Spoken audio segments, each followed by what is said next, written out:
বিশ্বনবী সালাম ফিরানোর পরে আল্লাহু আকবার বলে আওয়াজ করতেন। এরপর 3 বার পড়তেন আস্তাগফিরুল্লাহ আস্তাগফিরুল্লাহ আস্তাগফিরুল্লাহ। এরপর বিশ্বনবী 33 বার সুবহানাল্লাহ পড়তেন, 33 বার আলহামদুলিল্লাহ পড়তেন, 34 বার আল্লাহু আকবার পড়তেন, আয়াতুল কুরসি পড়তেন। আপনারা পড়েন? মান ক্বারা আয়াতাল কুরসি দুবুরা কুল্লি সালাতিন মাকতুবাতিন লাম ইয়ামনাহু মিন দুখুলিল জান্নাতি ইল্লাল মাউত। প্রত্যেক ফরজ সালাতের পরে কেউ যদি আয়াতুল কুরসি পড়ে তাহলে তার জান্নাতে ঢোকার ক্ষেত্রে আর কোনো কিছুই বাধা থাকে না, একটা জিনিস ছাড়া, সেটা হচ্ছে তার মরণ। সে মরে না, তাই জান্নাতে যায় না, মরলেই জান্নাত।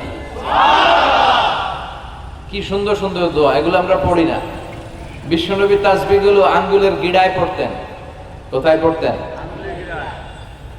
এইভাবে। আব্দুল্লাহ ইবনে আমর ইবনে আল-আস রাদিয়াল্লাহু তাআলা আনহু বর্ণনা করেন, রাআইতু রাসূলুল্লাহ সাল্লাল্লাহু আলাইহি ওয়াসাল্লাম ইয়াকিদু তাসবিহা ফি ইয়ামিনিহি। তিনি বলেন, আমি বিশ্বনবীকে নামাজের পরে এই ডান হাতের গিড়ায় গুনে গুনে তাসবিহ পড়তে দেখেছি।